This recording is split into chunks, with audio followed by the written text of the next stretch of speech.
Poytaxtimizda O'zbekiston Kasaba uyushmalari Federatsiyasi tashabbusi bilan kasaba uyushmalari nashrlari transformatsiya sharoitida konvergensiya sari yo'l mavzuidagi xalqaro ilmiy-amaliy konferensiya o'tkazildi. Federatsiya muassisligida chop etilayotgan Ishonch gazetasi tashkil topganining 35 yilligi munosabati bilan tashkil etilgan anjumanda kasaba uyushmalari nashrlarini yangi bosqichga olib chiqish, raqamli muhitdagi imkoniyatlardan samarali foydalanish, zamonaviy media mexanizmlarini joriy etish, tahliliy va multimedia kontent salmog'ini kengaytirish kabi dolzarb masalalar e'tibor markazida bo'ldi.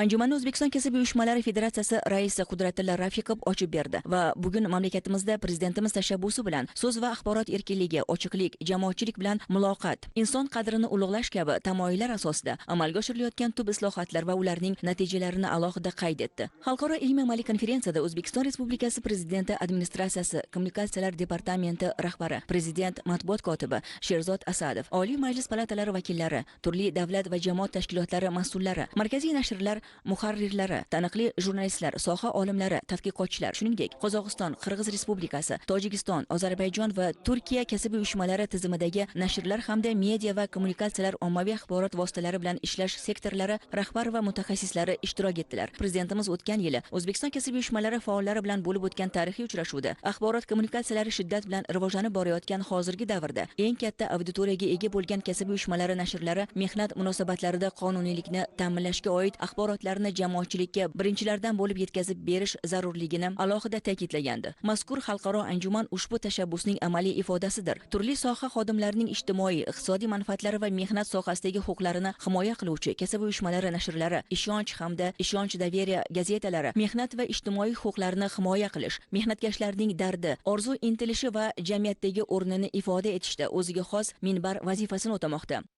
Prezidentimiz kasaba uyushmalari xodimlari bilan uchrashuvda bugungi kunda matbuotimizni zimmasida turgan vazifalar va matbuotimizni, iqtisodiyotimizni, hayotimizni rivojlantirishdagi turgan o'rni qanchalik muhim ekanligini aytgan edilar. Mana isboti bo'lib turibdiki, Ishonch gazetasi bugun hurmatli yurtboshimizni, vatandoshlarimizni mana shu ishonchini oqlash uchun juda katta ishlarni amalga oshiryapti. Matbuot bo'lishida uni muassislarini nihoyatda katta o'rni bor. Ishonch gazetasi qanday qilib bugun shunday katta mavqega erishyapti?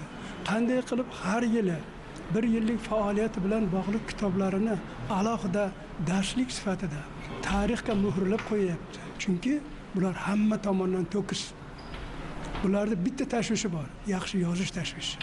Bitta tashvishi bor, xalq bilan davlat o'rtasida ko'prik bo'lib turish, chin ma'noda.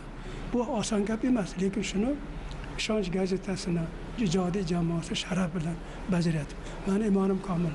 Hali Ishonch gazetasi bundan ham ko'proq, bundan ham ishonchliroq manzillarga yetadi. Anjuman ishtirokchilari e'tirof etganidek, prezidentimiz rahbarligida yangi O'zbekistonni barpo etishga qaratilgan strategik yo'lning mazmun mohiyati va ahamiyatini, ortga qaytmas islohotlar natijalarini xalqimiz va jahon jamoatchiligiga xolis va haqqoniy yetkazishda ushbu nashrlar alohida jonbozlik ko'rsatmoqda. Xalqaro ilmiy-amaliy konferensiyaning kasaba uyushmalari nashrlari transformatsiya sharoitida konvergensiya sari yo'l deb nomlanishi ham bejiz emas. Zero bugun axborot iste'moli shakllari tez sur'atlarda yangilanayotgan bir sharoitda O'zbekiston kasaba uyushmalari muassisligidagi Ishonch gazetasi tahririyati bosma nashr missiyasi bilan cheklanib qolmasdan zamonaviy texnologiyalar platformalaridan faollik bilan foydalanmoqda va bugun chin ma'noda konvergent tahririyatga aylandi. Ishonch va Ishonch Daveriya gazetalari oxirgi 10 yilda biz mana shu transformatsiyaga kirishishga harakat qildik. Birinchidan media platformaning tashkil etilishi va mamlakatimizdagi ijtimoiy islohotlarni, siyosiy islohotlarni yoritishda muhtaram prezidentimizni mana shu izchil islohotlarni yoritishda biz platformalardan kengroq foydalanishni o'zimizni oldimizga maqsad qilib oldik.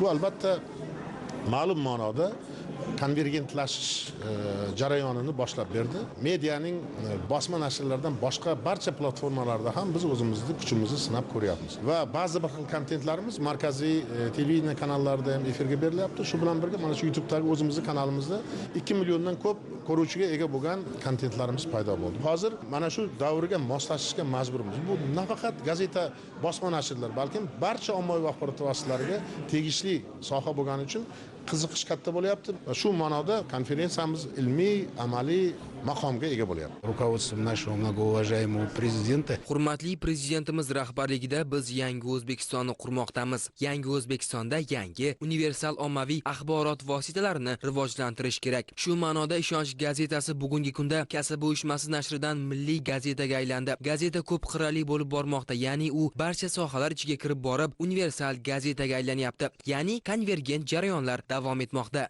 Bugungi kunda gazetaning umumiy adadi 37.500 nusxaga yetdi.